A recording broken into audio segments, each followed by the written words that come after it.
값을 지불하고 얻은 자유라는 제목으로 말씀을 묵상하도록 하겠습니다. 오늘 이제 앞에 3장 앞부분에 나온 것과 같이 레위인들에 대해서 또 속전에 대해서 이야기를 합니다. 40절에 보면 부분에 이렇게 나오죠. 이스라엘 자손의 처음 태어난 남자를 1개월 이상으로 다 계수하여. 자, 그래서 41절에 보니까 대신에 레위인을 내게 돌리고 이렇게 말씀합니다. 레위인을 이제 1개월 이상 사람들을 다 계수를 합니다. 자, 그렇게 계수를 하니까 42절에 모세가 계수하니 43절에 제일 끝에 보시면 22,273명이었더라 이렇게 나옵니다.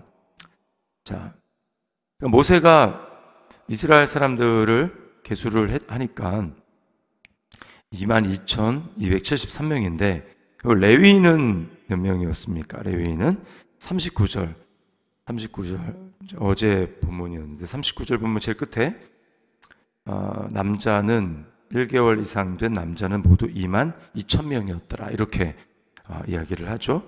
그러니까 레위인은 22,000명인데 이스라엘 중에서 새로 태어난 1개월 이상이 된 사람들을 세봤더니 22,273명. 그러니까 이 레위인이 273명이 더 적은 것입니다. 우리가 계속 살펴봤지만 이스라엘 백성들의 태어난 사람들 중에 장자는 하나님의 것입니다. 그래서 하나님의 것으로 돌려야 되는데 레위인으로 하나님이 레위인은 내 것이다 이렇게 말씀을 하셔서 레위인으로 하나님이 대신 속하게 한 것이죠. 자, 그런데 레위인의 숫자가 273명 적기 때문에 하나님은 그 숫자에 대해서 속전으로 대신 내게 하십니다. 46절 끝에 보면 속전으로 그렇게 했죠. 47절에 보면 한 사람의 5세겔씩 받되 라고 그렇게 이야기를 합니다. 이스라엘 사람 한 사람당 5세겔을 속전으로 내게 합니다. 은 5세겔인데 은 5세겔은 노동자 연봉의 절반 정도, 즉 반년치의 연봉에 해당하는 금액이었다고 합니다. 적은 금액은 아니죠. 자, 왜 이렇게 했습니까? 이스라엘 백성들의 모든 장자는 출애굽을 할 때 사실은 다 천사의 그 칼에 의해서 다 죽임을 당해야 했습니다. 애굽의 모든 장자는 다 그렇게 죽었죠. 가축들도 처음 난 것은 다 죽었습니다. 그러나 이스라엘의 장자는 어떻게 살아나게 되었습니까? 피를 흘렸습니다. 어린 양이 피를 흘림으로 말미암아 이스라엘의 장자들은 다 살아나게 되었죠. 그냥 살아난 것이 아니라 원래 죽어야 될 것이었는데 하나님이 양을 통해서 대가를 지불하심으로 말미암아 살아나게 되었습니다. 이것을 기억해야 합니다. 자, 이것을 통해서 고백해야 되는 것이 있죠. 그 무엇입니까? 이스라엘 백성들의 모든 장자들은 내 생명은 하나님의 것입니다 라고 이렇게 고백해야 되는 것입니다. 자, 우리 그리스도인들에게 적용을 해보면 그리스도인들 적용하기 전에 먼저 이스라엘 백성들에게 적용을 해보면 장자가 그렇게 되었지만 더 나아가서 이스라엘 백성 민족 전체가 하나님께는 사실은 장자인 것입니다. 왜 그렇습니까? 이스라엘 백성들 그 민족을 통해서 하나님은 열방이 하나님께 돌아오기를 바라셨기 때문에 유대인들, 이스라엘 백성들 전체가 사실은 하나님께 장자 역할을 하는 것이죠. 열방은 아직 하나님께 돌아오지 못했기 때문에 그래서 장자 역할을 하는 것입니다. 자, 이것을 그리스도인들에게 적용을 해보자면 어떻습니까? 우리가 그리스도인이 예수 그리스도를 말미암아 우리 하나님을 아버지로 이렇게 믿게 되었죠. 그래서 우리는 맏아들이신 예수 그리스도를 통해서 우리는 그리스도와 연합한 자가 되었고 또 하나님의 자녀가 되었습니다. 그런 의미에서 우리 또한 장자로 하나님이 부르신 거죠. 우리를 통해서 믿지 않는 세상 사람들이 하나님께로 나오고 구원받는 것을 하나님이 원하시는 것입니다.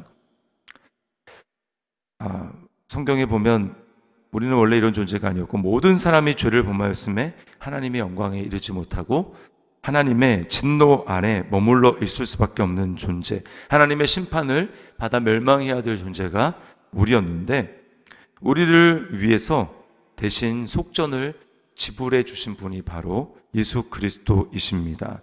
마가복음 10장 45절에 인자가 온 것은 자기 목숨을 많은 사람들의 대속물로 주려 함이라. 여기 이 많은 사람들을 위한 대속물, 이 대속물이라고 하는 것이 바로 속전을 가르치는 것입니다. 속하여 주는, 대신 속하여 주는 제물, 이게 바로 속전이죠. 우리가 그리스도의 목숨 대신 그리스도의 목숨을 대신 하나님께 드림으로 생명을 얻었다면 우리의 생명은 더 이상 내 것이 아니라는 것입니다. 원래 하나님이 창조하셨기 때문에 우리는 하나님의 것이고, 그리고 그리스도인들은 더더구나 그리스도의 피값으로, 그리스도의 피를 속전으로 지불하심으로 말미암아 하나님이 자신의 소유로, 자신의 것으로 사신 바가 되었어요. 그러므로 더더욱 우리는 우리의 것이 아닙니다. 우리는 그리스도에게 속한 존재가 되는 것이죠. 고린도전서 6장 19절 20절 말씀에 너희 몸은 너희가 하나님께로부터 받은 바 너희 가운데 계신 성령의 전인 줄을 알지 못하느냐. 너희는 너희 자신의 것이 아니라 값으로 산 것이 되었으니 그런즉 너희 몸으로 하나님께 영광을 돌리라. 예수 믿는 삶이라는 것의 가장 기본 중의 기본은 바로 이것입니다. 이제 나를 위해서 사는 것이 아니라 나를 위하여 자기 생명을 속전으로 버리신 그리스도를 위하여 사는 것입니다. 주님의 복음을 위해서 사는 것입니다. 그것은 나의 자아가 없어지는 삶이 아니라 오히려 그리스도 안에 있는 나의 자아가 더욱더 선명해지는 것이고 분명해지는 삶을 말하는 것입니다. 오늘날 세상을 보십시오. 세상에 일어나는 모든 문제들은 무엇입니까? 자기만을 만족시키려는 자기 중심적인 이기심 때문에 일어나는 것입니다. 오늘날 점점 말세가 가까이 오고 주님의 재림이 가까이 올수록 사람들은 점점 자기만 사랑하고 자기만을 숭배하는 그런 풍조가 점점 만연하고 있습니다. 그리스도를 위해서 산다는 삶은 자기 중심적인 옛 자아를 부인하고 이제 그리스도의 몸을 위하여 살아간다는 것을 말하는 것입니다. 그리스도의 몸을 위해서 공동체적인 삶을 살아가는 것이죠. 이것이 바로 주님을 위해서 사는 삶입니다. 적용 질문입니다.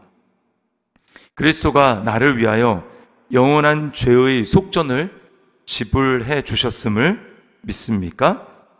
그러므로 그리스도가 내 삶의 주인 되심을 정말 믿음으로 살아가고 있습니까?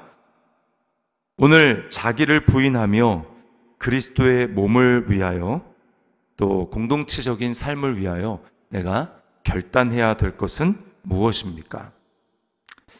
오늘 값을 지불하고 얻은 우리의 자유를 우리는 그리스도를 위하여서 다시금 드리는 그런 삶을 살아야 할 것입니다.